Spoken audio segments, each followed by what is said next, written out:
Hello everybody and welcome to the 2017 Yu-Gi-Oh! Trading Card Game World Championship. I'm Jerome McHale here with Michael Kohanam, and we'll also be joined by Matt Bell throughout the day. Wherever you're watching, however you may be tuning in, thank you for making us a part of your weekend, even if you're in the office, or if you're at home, or even at your local tournament store. But don't concentrate too hard on this if you're dueling right now. We don't want any accidents. This year is an unprecedented World Championship. We are introducing a brand new event. In addition to the regular Yu-Gi-Oh! Trading Card Game World Championship and the Dragon Duel World Championship, this will be the inaugural event for the Yu-Gi-Oh! Duel Links World Championship. And I know you're pretty excited about that, huh? That's an event I'm very excited about, especially after seeing the deck lists that the duelists are using for the event. There's a huge variety in the decks they're competing with. And it's an interesting format where each duelist will be using 3 different characters, using 3 different skills. So we're certain to see a ton of variety. Now, one of the interesting things is that despite the different characters and different skills, they don't necessarily need to play 3 different decks if they've got the cards for it. That's correct. They can use different characters using the same deck. However, a lot of the decks in Duel Links are built around certain skills. So there is a disadvantage to using the same deck, being forced to use different skills with that deck, as one might be more powerful than another. Unless, of course, there are 2 different skills that work with that particular setup. That is true too, and that does exist. So, I think. Yeah, we'll see if strategy like that plays out. Yes. So there are a lot of different decks on the Duel Links side, but on the regular trading card game side, this format seems to have solidified into a 2-horse race.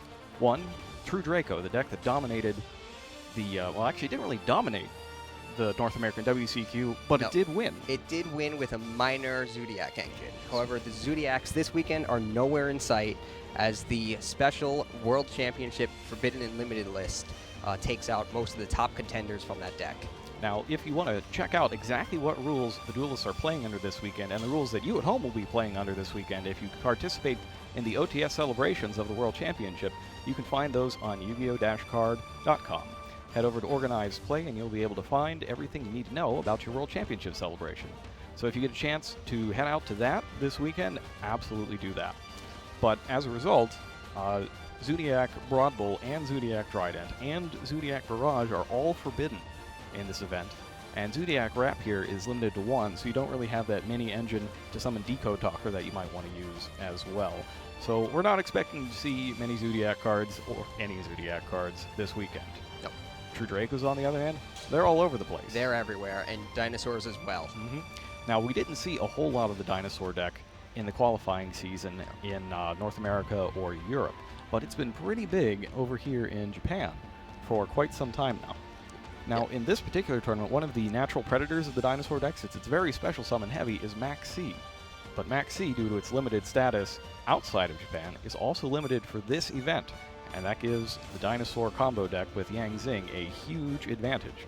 And we're going to see a lot of players piloting that today. Yes, a lot of duelists are counting on the cards they can discard from their hand to disrupt the opponent's plays, and because of that, we're also seeing a spike in the popularity of Skullmeister, which a lot of duelists were talking about and looking for copies of to use this weekend. On Thursday, we had many duelists who made a special trip, an extra trip to Akihabara.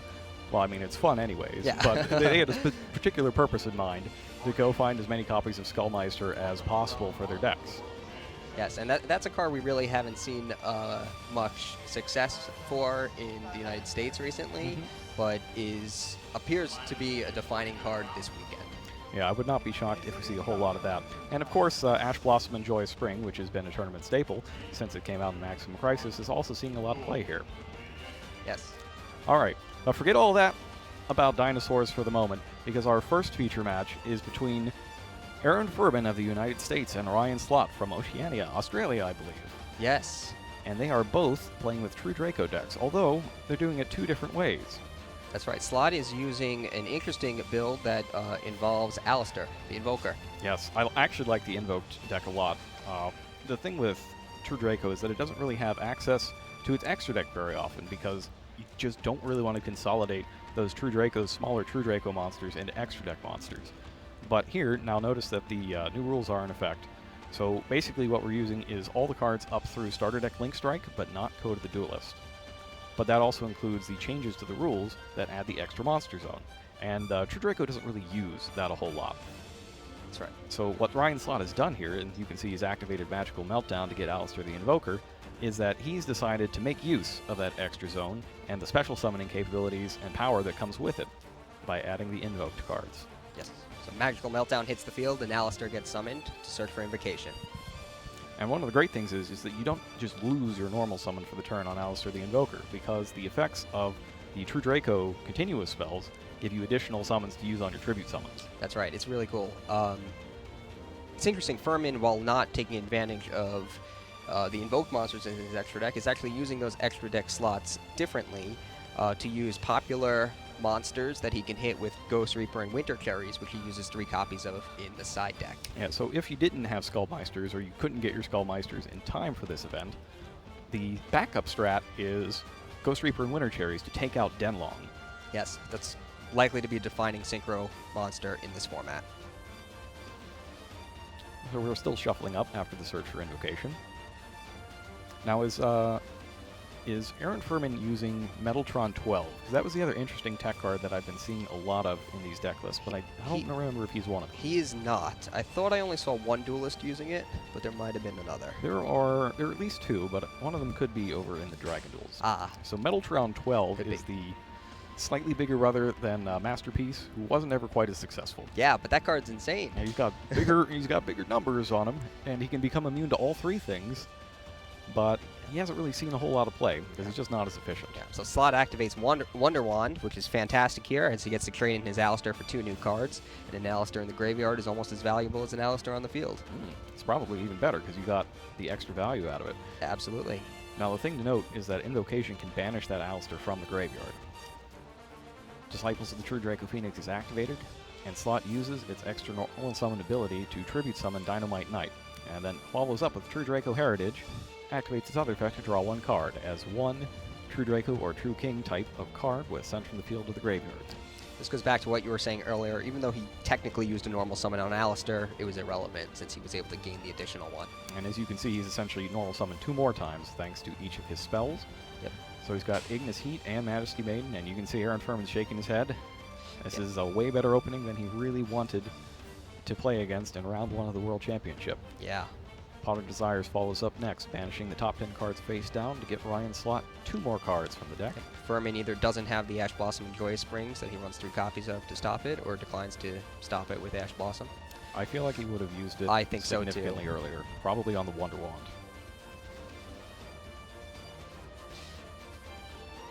Plays to Furman.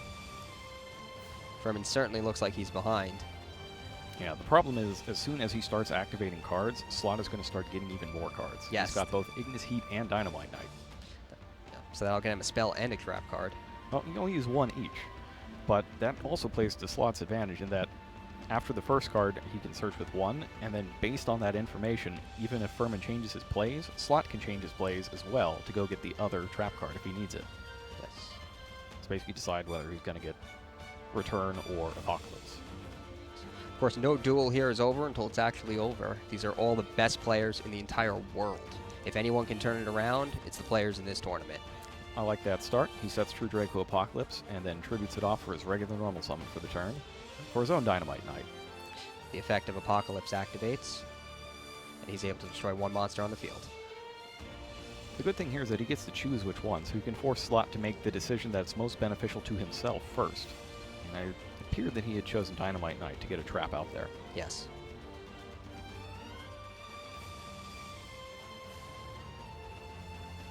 Slot's thinking about it. And because Slot has chained here, that means that Furman's own Dynamite Knight can activate.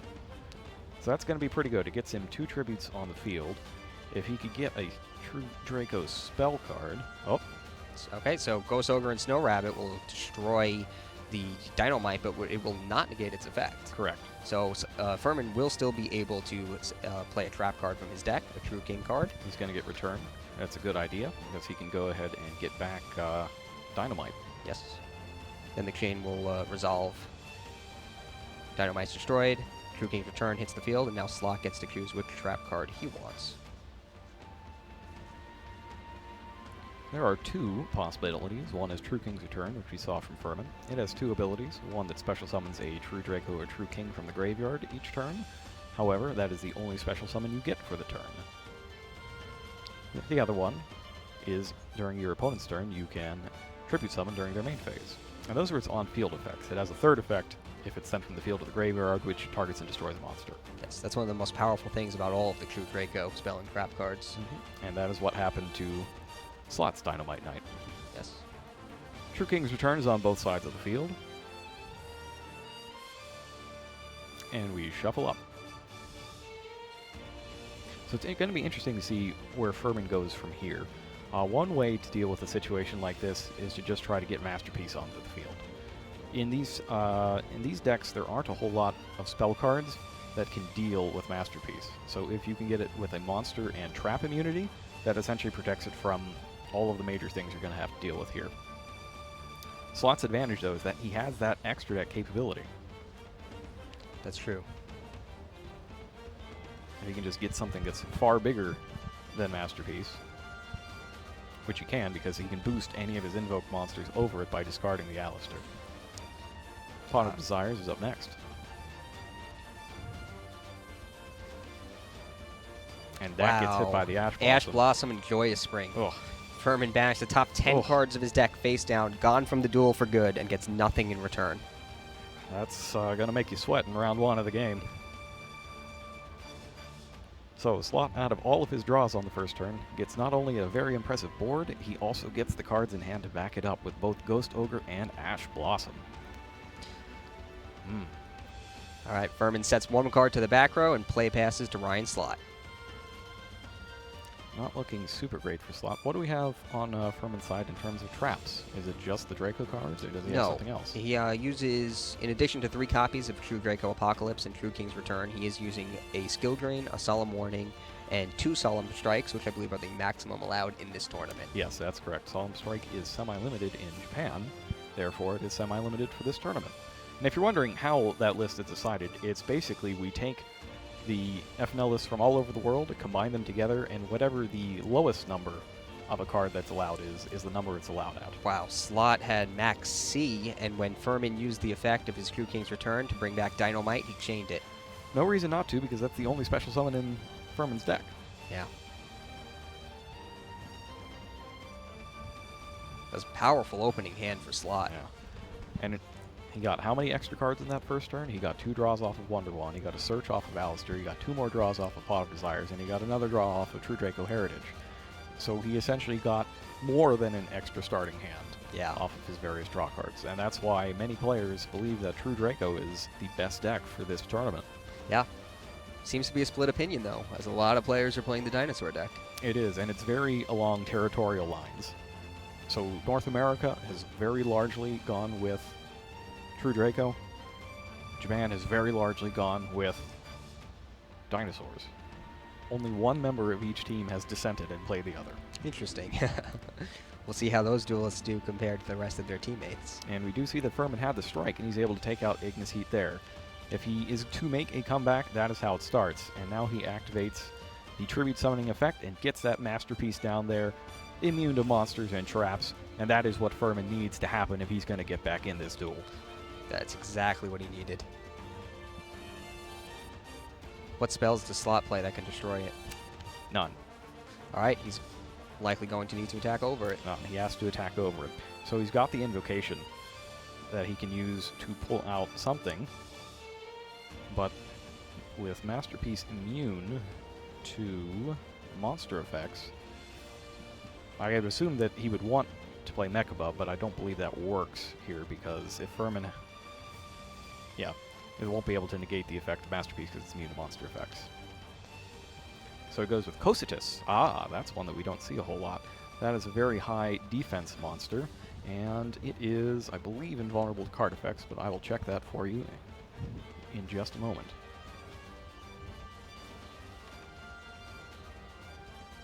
Alright, the Slot continues. Let's see if he brings back his Alistair.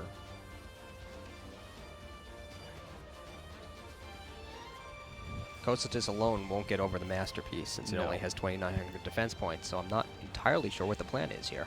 He now special summons back Ignis Heat, and that's the last special summon he can do this turn. After you resolve that special summon, that's it for the turn. And indeed, Invoke Cositus cannot be destroyed by your opponent's card effects. And and it can attack while in defense position. Not quite as good as a Super Heavy Samurai, though. It has to use its attack points, and they are not very good. They are 1,800. So even with the boost from Alistair, it would not be enough. Could he have double Alistair? I don't know. Furman looks worried. He suspects Slot might have something that can overcome Masterpiece. And he does indeed bring Alistair back to the hand. We're going to check quickly to see if the dreaded hard once per turn is on Alistair. It is not. Send from your hand to the graveyard, target a fusion, gains 1,000 attack and defense until the end of the turn. So if he had double Alistair, he could get past Masterpiece here. There's not a whole lot Furman can do with it because Cositus can't be destroyed by your opponent's card effects. Now this is the advantage we were talking about that you get by including the extra deck monsters that you normally would not. I really like Slot's choices here. Slot sets one card to the back row. Looks like Furman's breathing a bit of a sigh of relief. If it's a spell, though, Cosmic Cyclone, so it's destroyed by Masterpiece. Suddenly, things are looking fantastic for Furman. Yeah, Slot will be able to buy a turn for his Cositus.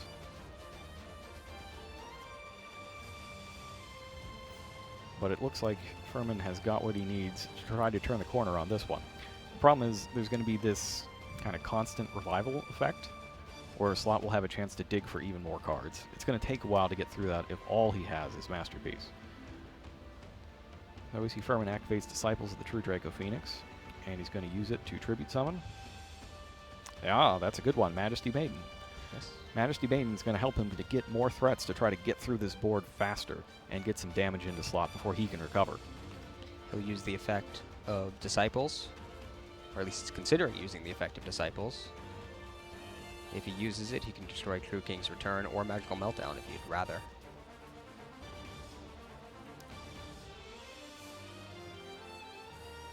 Looks like he's contemplating which of the two he would prefer to destroy. True King's Return has an effect that keeps Slot alive longer, but if it's destroyed, Slot would be allowed to use its effect to destroy a monster on the field. Yeah, so. And that's 100% why this is happening, is because he needs Majesty Maiden to sit there and start bringing up more cards. Yes. So now Masterpiece attacks the Invoked. 2950, Slot's considering whether or not he's going to use his Alistair to defend or keep it to normal summon next turn.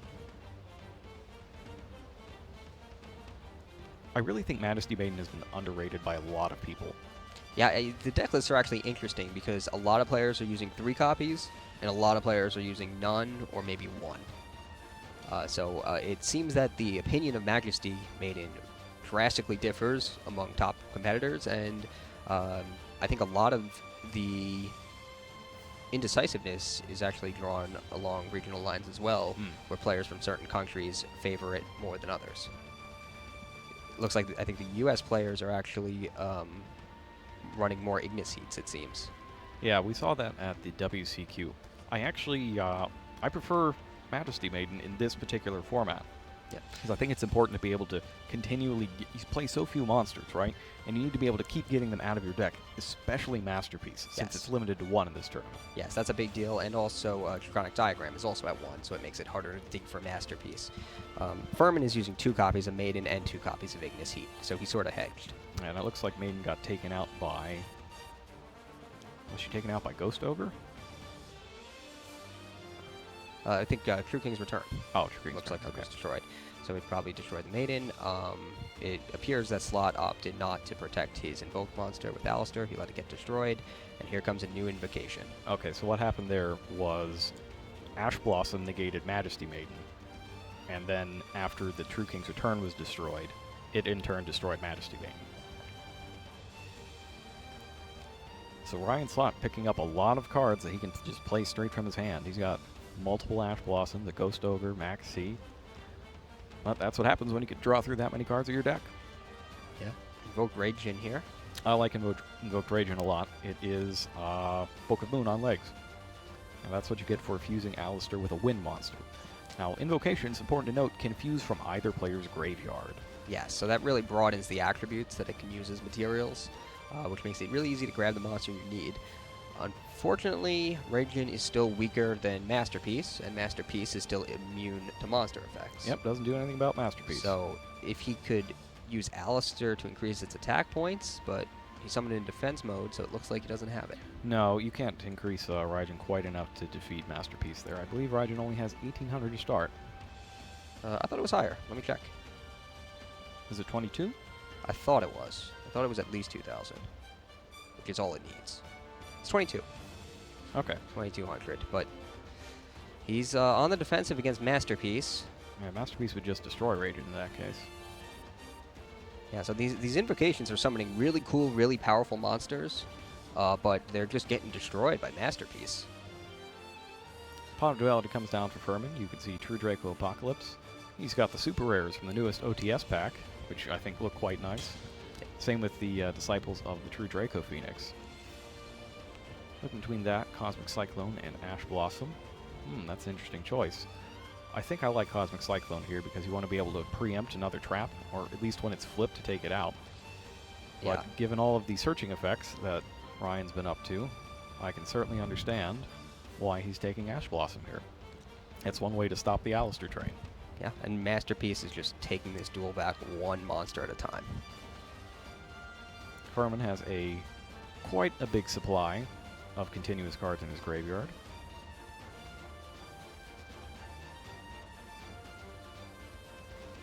Shuffling up. Looking into your soul at home.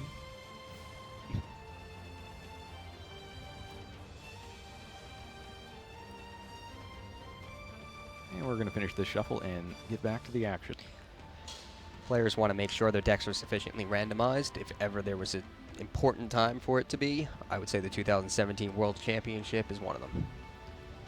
17.5 minutes have elapsed. There are 22.5 minutes left in this round. Now, this tournament, unlike previous World Championships, uses timing rules that are most similar to the rest of the World's tournaments. So, in previous years, it was 1 hour allowed per round, and here it's 40 minutes, like it is at every other level of play. Masterpiece attacks and destroys Radiant. If time runs out in this match, we will go to the 5-turn end-of-match procedure. And that's because there are draws, correct? There are draws for day 1. Ash Blossom negates Alistair. And that's going to cut off Slot's source of free cards. Terraforming's up next, though. Ooh. Well, that's pretty good. So, Alistair baits out the Ash Blossom, but Slot had Terraforming, which is, coincidentally, it's semi-limited in this tournament, to get Dragonic Diagram, which is regular limited.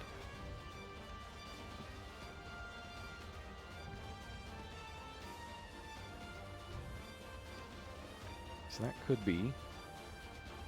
So Furman uses his Masterpiece's effect to destroy the diagram, and since that's the only one in the deck, he no longer needs to worry about it.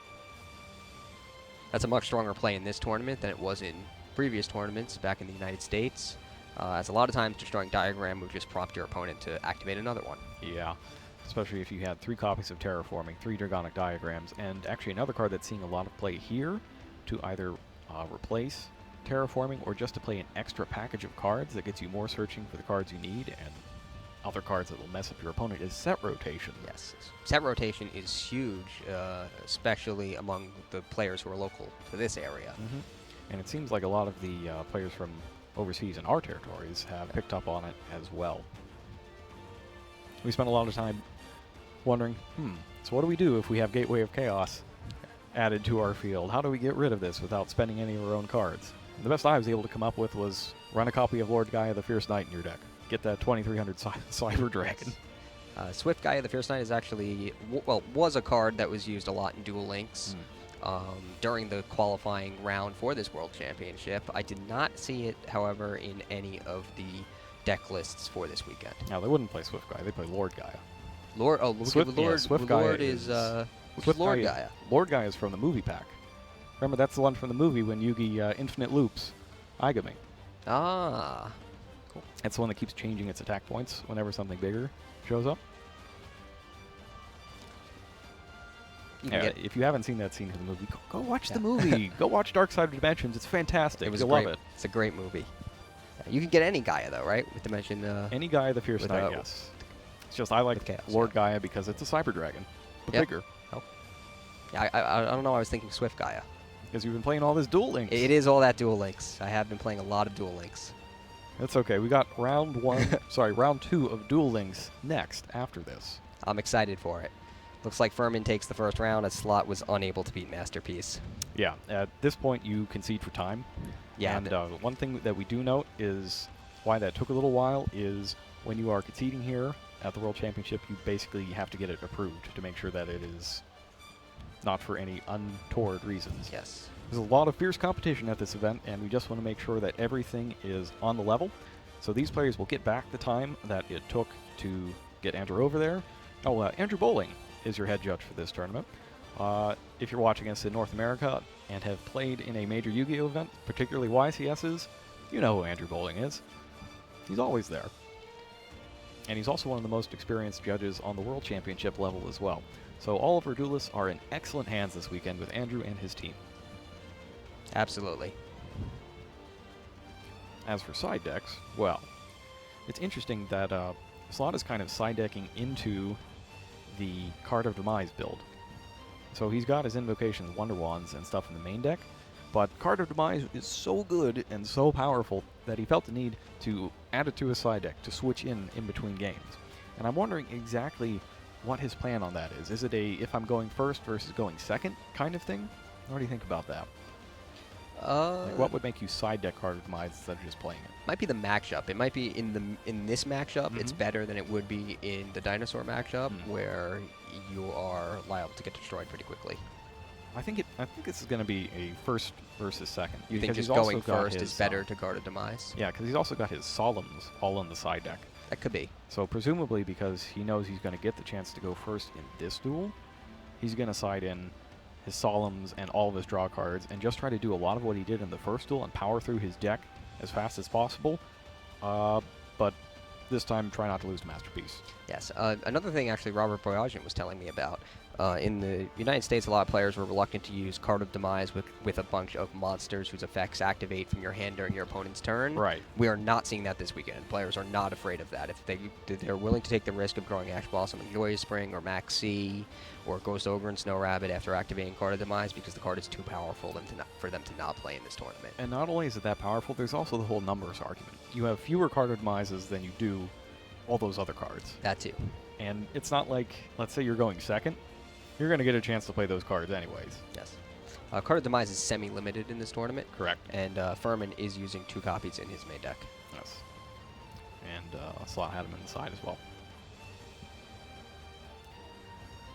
Looking around the tournament, let's see how the rest of Team North America is getting on. In the main event, well, you know where Aaron Furman is. He's right here. But also Kenny Nguyen from the United States is taking on the reigning world champion, Shinsuke Hiyama, over on Table 9. Richard Jam, he's from Canada. He's taking on Marcello Barberi from Italy. Roland Fang from the United States is taking on Daniel Stella, also from Italy. Jesse Cotton from Canada, he is the highest point total duelist. He's taking on Chua Shen Fei Milton, Singapore. Billy Brake, the second place in our world qualifying points chase, is taking on Ryosuke Sujimura from Japan. The U.S. top points getter Isala Waterton Trige is taking on Joshua Schmidt, another powerful duelist who Billy Brake has faced off against at many points. Hopefully they will get another chance to go at it today. But he's playing Isala first. Yes. We're going to see a lot of all-stars facing off in this tournament, as only the best in the world were invited to compete, and there are so few players in the tournament itself. And it looks like we are just about ready to start off our second duel here. Ryan Slot starts with the monster face down. You don't see that a whole lot. No, that's probably not where he wanted to be. Oh no, I see what he's doing. He's probably just going to jam Masterpiece. All right. That's not a bad place to be. Max C was the Tributed monster. That makes sense because there's only one thing. The only problem is that he's left it vulnerable to trap cards, and that's where all the really nasty removal is in this matchup. That is true. So True Draco Heritage allows a slot to draw 1 card thanks to the Tributed Phoenix. And that's it. Place to Furman. Well, it certainly wasn't as explosive for Ryan Slott in terms of sheer amount of cards drawn, but he does get Masterpiece to the field. Yeah. With a continuous spell in the graveyard.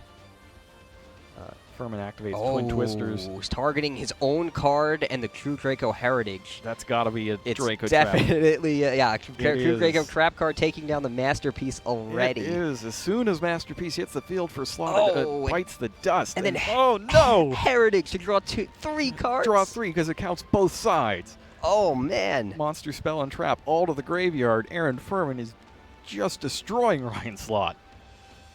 An incredible start for Furman. Well, that's a fantastic start, but now he has to capitalize on it. He does. We saw Slot had a very good start last duel and just wasn't able to capitalize on it. Slot's not going to have the advantage of Masterpiece anymore, though. That is for sure. That's the biggest problem here. Tributes a face down True King's Return. Gets Dynamite Knight. Dynamite Knight gets in there for 2,500. Oh. It's looking rough for Slot already. Aaron Furman turning up the heat. Sets 2 more cards face down. No Masterpiece in sight, so Slot still has a shot on this one. But if Furman can lock in another monster and trap immune Masterpiece, that'll be all she wrote.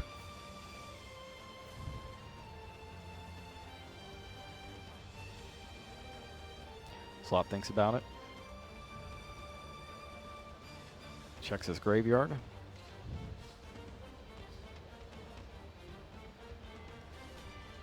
He's got to do something. 13 minutes are left in the round. Disciples of the True Draco Phoenix. He activates it. He could use it to draw a card if he wants to get rid of all the True Draco cards in his graveyard. I think he would want to. Yep. Because that gets Masterpiece back into the deck at least. Actually, is it only spells and traps or just True Draco, True King cards? I believe it's both. Both. But we should confirm that. Yeah, let's just confirm that. Yeah. I Either don't way, actually see that effect used very often. Either way, Dynamite activates, and he gets to activate True King's Return from his deck face up. And it is True Draco or True King card. So yeah, Masterpiece can get back into the deck. And we also have an update for you from the Duel Links World Championship. At Duel Links Table 2, BOA Fan is the winner. Table 3, Fresh Allen is the winner.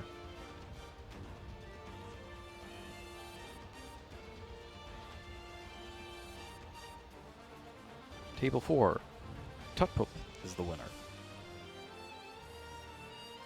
And these are their screen names, of course, for Duel Links. Another cool thing about Duel Links, you can always play in ranked duels, and if you do, you're paired against a random opponent around your level, and you may play against one of these Duel Links celebrities without even knowing it.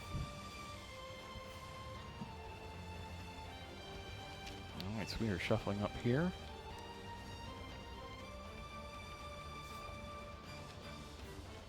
And it looks like we're about ready to resume action with just over 11 minutes to go in the round. Ryan Slott needs to come back to try to push this to a third game and at least give him a shot at a draw.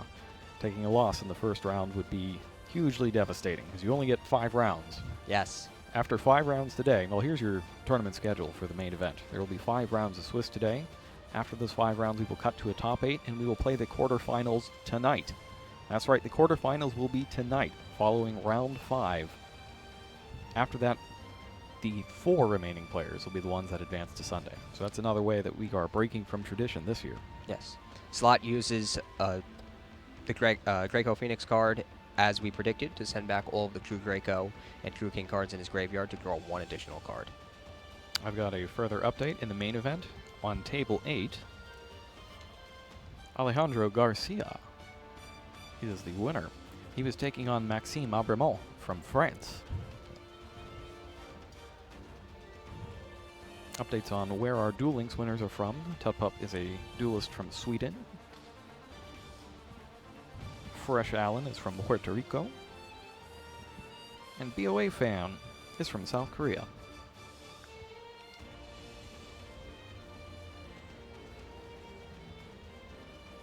Slot is prepared to draw 1 card, and he needs a good one. Let's see what he's got. Still got a few cards in hand there.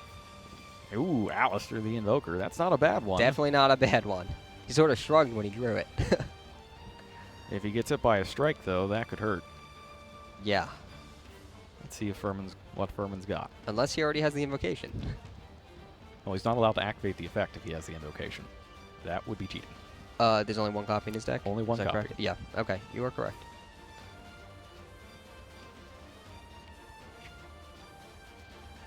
He activates Ash Blossom to negate it. Slot knew he had it because Furman added it to his hand with Pot of Duality, so perhaps that was the bait for this terraforming. Yep, we saw this exact move in the last duel, and this time Masterpiece isn't there to take out the diagram. Yep. And lucky for Slot, his Masterpiece is still in the deck, thanks to the True Draco Phoenix. True Draco Apocalypse destroys a True Draco or True King card on the field to have the attack and defense of all your opponent's monsters permanently. And it destroys True Draco Heritage, and when it's sent to the graveyard, he's able to destroy Dragonic Diagram. That just shows you the power of the True King spell and trap cards. Yeah, they're very interesting interactions. They play off one another very well, and I think that's where a lot of the strength of the deck comes from. And True Draco Apocalypse also has the Tribute Summoning effect that you see on True King's Return. Of course. In addition to the Monster Destroying effect, of course.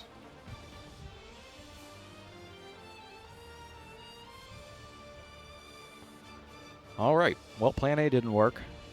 Plan B didn't work. Let's see Plan C. We're up to Plan C.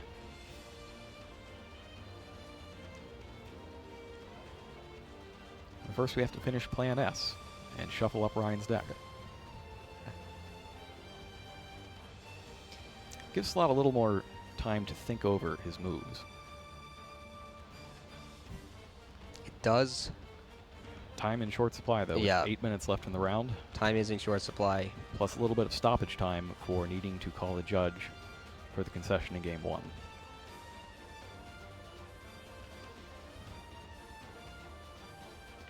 Slot sets a card to his back row and play passes to Furman. Furman looking to close this thing out before Slot has a chance to get back in. Oh, Dynamite attacks. Alistair's destroyed. That's a good start. 1,500 more damage done.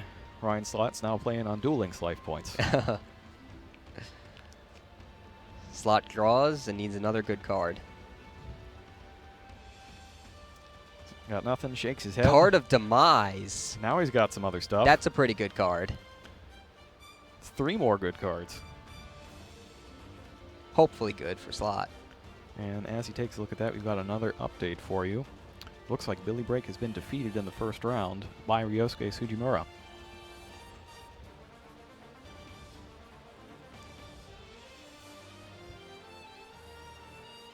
So just to update you again, main event wins, Alejandro Garcia defeats Maxime Abrimont from France. And Ryosuke Sugimura of Japan defeats Billy Break from the United States. Furman uses the effect of Dynamite Knight. He'll be able to grab another trap card. Now the great thing is he doesn't even have to fill up his entire field here if he doesn't want to. Could add to his hand. Those 2 cards let them add to the hand as well. So if you want to keep a slot open for something, you can do so. He might do that just to thin the deck. It's not too much of a hassle though, since he's got the Apocalypse is there. You can just take out another card true. if he needs to. You can destroy them at will. Actually, this is something that I told the viewers over on the North American WCQ stream. But there was a point in development when all True King Apocalypse said for its targeting was target 1 True Draco or True King trap, or card you control. Oh? Can you see the problem with this? Yeah, bro. True Kings. It can target itself, Target itself as well. making it one of the best trap cards True ever. Draco printed. or True King. Yes. So what we were doing in testing was just using it in every deck under the sun and having it destroy itself to have everything and destroy monsters. I misunderstood. I thought you said it only True Kings. No, True King or True rather Draco. True Draco, but then Matt assumed couldn't destroy itself. No, that would be insane. That would be just a trap card that destroys a monster. Yeah. At worst. Yep, that was one of the many things that changed. In Duel Links, we have another result for you. Koizumi. Koizumi is the winner in Duel Links. Okay. Slot tributes Disciples of the True Draco Phoenix to summon Ignis Heat. He uses the Disciples' effect. He now gets to target a back row card to destroy it. The thing with screen names is funny. So there are duelist Koizumi, who you might think is from Japan, is not. He's actually the duelist from Italy. Oh. Such is the magic of screen names.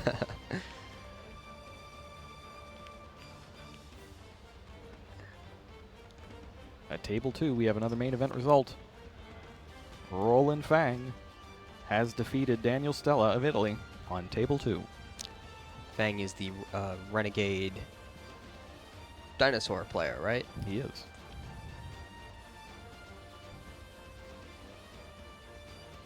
Solemn Strike is, yes, that's right. Solemn Strike is activated on Ignis Heat.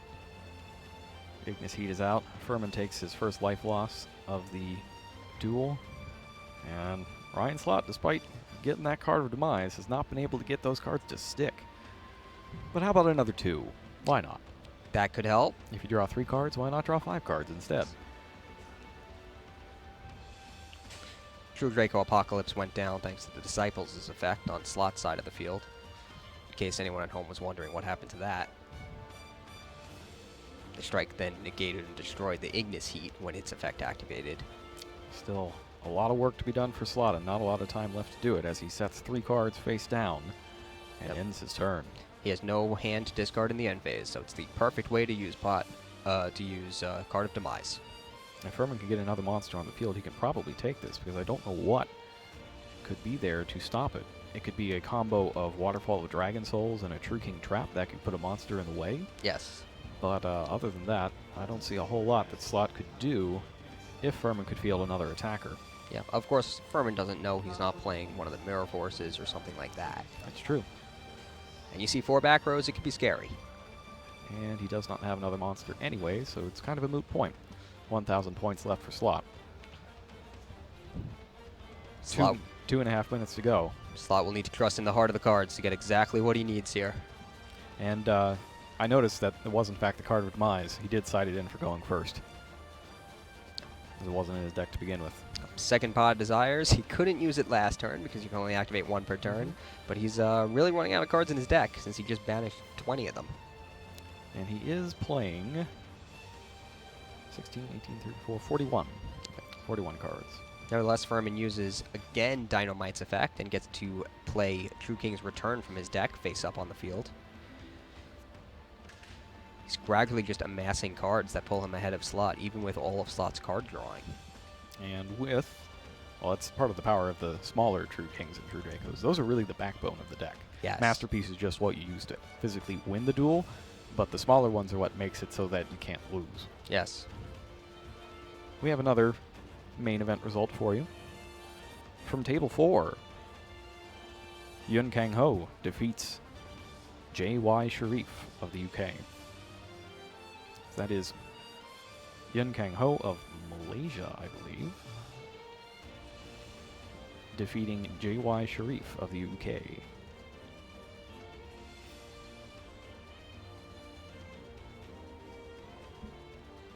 All right, and it looks like we've got our final cut, and action is continuing with 1 minute to go. 1 minute remaining in the round. Doesn't look like there's a lot of cards left in Slott's deck. No, this duel is going to end sooner or later. Yeah. You might have less than 5 cards there. I definitely think it's going to be sooner. He's banished 20. He's drawn 5 in a single turn, and another 2 right there. That's 27, plus his starting hand. It's 32. He's got not a whole lot left. I just don't think there's enough cards in existence over there on his side of the field to get through all 6,500 of Furman's life points, even if he were to pull off a miracle. I think you're right. Goes to the battle phase. Attacks for game. That's it. Does he have a trap card that can stop the attack and keep him in the duel? He flips True Draco Apocalypse. Does not use its effect. He's going to have to flip another True Draco card and then destroy. Flips another Apocalypse. Okay, and then in the damage step, he'll probably activate the effect to have, since it's an effect that changes the attack and defense. and then have it destroy Dynamite Knight. And doing it that way also stops Furman from adding a trap to his hand if he wants to, because they can't activate in the damage step. If he wanted to, I suppose he could have changed it to the original activation of the True Draco Apocalypse. Now he goes ahead and special summons back Dynamite Knight. And it has to be in defense. So slot's safe for now. But time has run out in the round, and we are now in stoppage time. And it looks like the stoppage time ran out as well. So I guess they had a very swift judge call on that concession. Yes. And we are now going to be in the first turn of overtime. Iron Slot has the first turn of overtime, which means he will also have the last turn.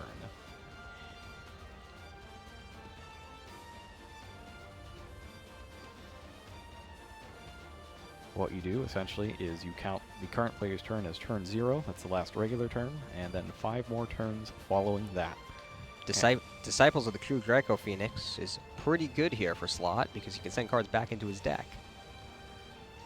With his deck being so thin, he can send back the cards he wants to draw and has a high likelihood of drawing them. Unfortunately, he doesn't have a lot of turns to draw them. And while he is shuffling those back, we have another result for you from the main event. Just as soon as I've got the opponent for you. At table 3, Esala Watatantrige of the United States has defeated Joshua Schmidt of Germany, which is going to put him down in Billy Brake's bracket. So we might get a rather exciting matchup later on. Wathu Tantrige has had an incredible year, Yes. being the points leader in the United States. And like the way that people were grinding for these points, that really means something. Yes. It was not even close how big of a lead he had. He almost Yes. could not possibly lose it Yeah. at the WCQ. It was possible, but it was a very outside chance. He just loves playing Yu-Gi-Oh! It would have involved Jeff Jones making 7th place without actually winning his Worlds qualifying match, and Asala not making the top cut. That's basically what it would have taken. And we do have another update for you from the main event at Table 13. Table 13. Michael Forner has been defeated by Takayoshi Kasada. So Michael Forner of Italy has been defeated by Takayoshi Kasada of Japan at Table 13. Slack drew 1 card from his deck with the Disciples and is again contemplating what to do. I really don't see a way out for him, especially given the few number of turns, but he certainly will not give up, especially at this level of competition. There is no reason to surrender in this situation. No. I'm not even sure they're allowed to surrender.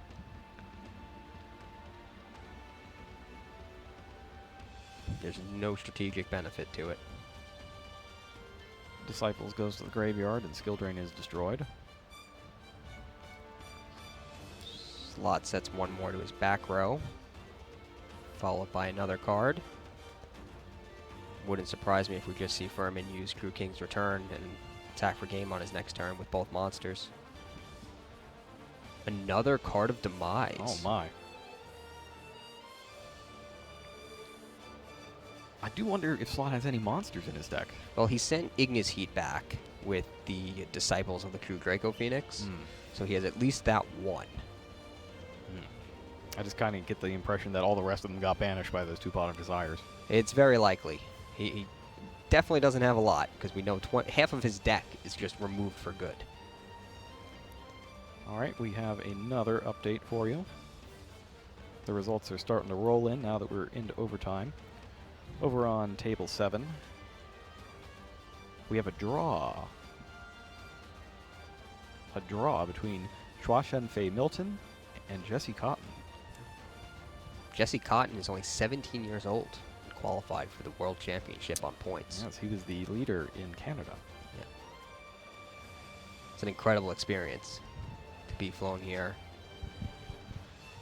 from Canada to Japan when you're 17 years old. So we see the remaining cards in Slot's deck. It's 3 traps, 2 Ignis Heat, and he activated Magical Meltdown without having an Alistair in his deck. Which you can do. It's not like Gateway of Chaos. It's just you can't activate the searching effect if you don't have it in your deck, which he did. Okay.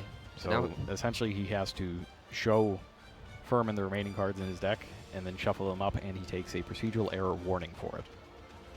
Another change this year is that the caution penalty has been eliminated.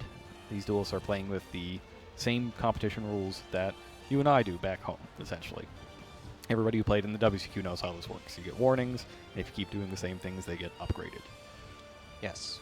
To game losses, and if repeated, could be a disqualification. Hopefully we won't have anything like that.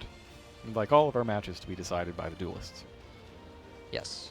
End of his turn, Slot's forced to discard Solemn Warning. Yep, that's due to the effect of Card of Demise, which let him draw cards. And at this point, I think Slot's basically given up the idea of winning this duel, and just has to settle for getting Furman below 1,000 to try to get a draw. I think that's going to be just as hard.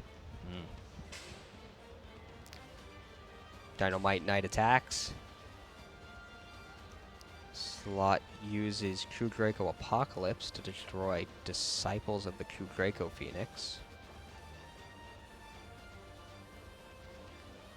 And he's going to decide on a target for that, I believe.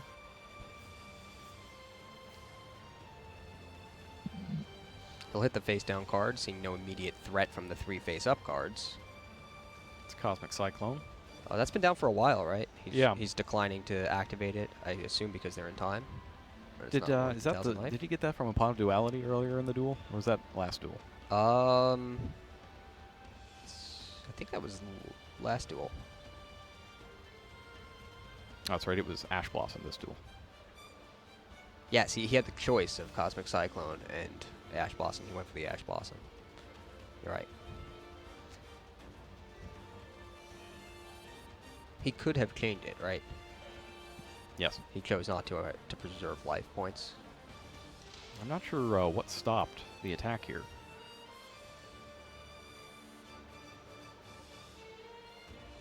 Did it look like he was attacking?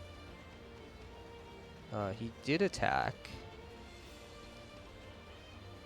Oh, it's halved twice. Oh, he used it to... Oh. Yeah, that particular dynamite's been halved twice. Oh, wait, because the halving is permanent. Mm-hmm. Wow, he's down to 375 life points. So, good observation. The attack was not stopped, but the halved attack points again let Slot stay in the duel. And it's comedy at this point. Yeah. Slot's like, I'm probably not going to win this, but I'm going to keep having your monster until it gets to some incalculable small number, and then just blow it up. I certainly admire him for continuing to duel here, with all odds against him. Mm-hmm. Shield King's return can just bring it back. So yeah, Furman gets, I believe, one more turn. We don't have our helpful turn die on the field. Yes, I think that's correct. I think he'll have one more turn. It's almost academic, though, because he can't lose unless Slot actually wins. Also, the likelihood that Slot gets Furman below 375, but not to 0, is pretty low. You know, I'm feeling even better about this weekend. You just channeled Madden. Do you know how cool that is? I have no idea. Oh my goodness, I'm gonna have to teach you about John Madden. Moving on, Ryan Slot has activated Imperial Order, so he gets one turn of spell free, and then he's not able to pay for it. Yep. Actually, to get to that point, Furman used the Monarch Storm 4th to free up his back row and activate Disciples of the True Draco Phoenix to try to draw a card. And this will be the last turn of the duel. This is turn 5.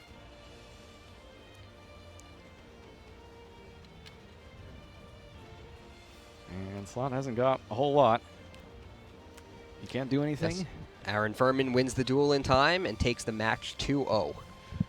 Very strong start for Furman. He looked a little nervous there. Yeah, in the first duel, didn't look like it was going great for him, and then Masterpiece just turned it around. The second duel, he had a much stronger start, and his opponent had a much weaker start.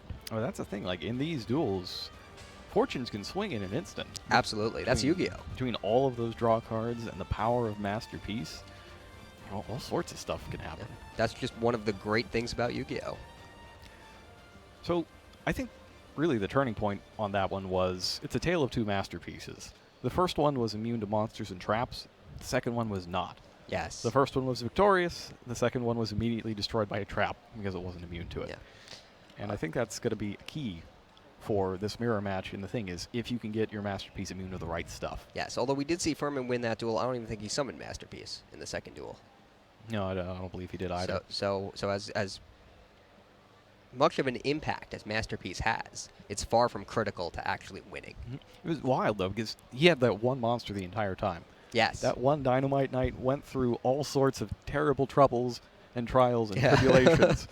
He's been halved twice. He's gone to the graveyard. He's come back. I think there was a Majesty Maiden at some point, and she exploded, taken out by a trap card. But that Dynamite Knight, that was there for him. It was Dynamite. That was, yes, it was. Yes, it was. Got him there. It really carried him in that duel. And Furman's hoping it'll carry him for the rest of the tournament as well, now that he proceeds 1-0. Mm-hmm. So he is defeated Ryan Slott of Australia. And we've just got another match in. Let me get that for you. It's Table 5. Marcello Barberi has defeated Richard Yam of Canada. And at Table 9, Shunsuke Hiyama, our reigning world championship, has defeated Kenny Nguyen of the United States. So, the results are pouring in. If we get any more of them before we go off air, we will let you know about those. But back to this match in question, I thought Ryan Slott's side decking strategy was particularly interesting on going with the main decked invoked engine, Alistair. And I wonder if the reasoning for that is that he thinks that's a better thing to have if you don't know whether you're going to go first or second, and he's playing to have more cards that he can run going second that give him more plays. So like anytime you get more summons, especially if they're of the quality of Alistair and the invoked cards, and they're not going to stop you from using your regular strategy, which they don't really, because your True Draco cards give you all the extra normal summons you need. I'm wondering if that's why he mained this instead of siding it, because I've seen people side this package, but main deck the Card of Demises and that sort of thing, but I haven't really seen it the other way around. Yeah, I mean, he might have just done it because it's less expected, because it hasn't been seen. And since this is a unique format, it's bound to have a couple different strengths than it did in previous formats that have been played, both in North America and in Asia. So that's one of the things that you kind of learn if you study the previous World Championship events, is that the element of surprise is huge. If you can come up with something that nobody was expecting. For example, in Rimini, the North American team came up with the Infernity deck that essentially nobody else was expecting, because he only just snuck in at the WCQ, and he was still playing the Infernity deck at WCQ, made it there, and then convinced the whole team to play. And did pretty well for them. The only players that didn't go with it didn't make it. Interesting.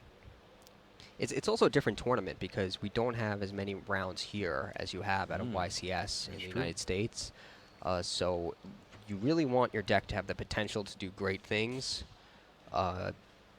Sometimes not worrying as much about the consistency of it. So you only got to get through 5 rounds. You only have to win 3. Yeah, exactly. You have to win 3 rounds today. Well, in years past, it was 5 rounds of Swiss, then 3 rounds of playoffs. So you'd have to win 3 rounds one day and 3 rounds the next day. Yep. It's so easy.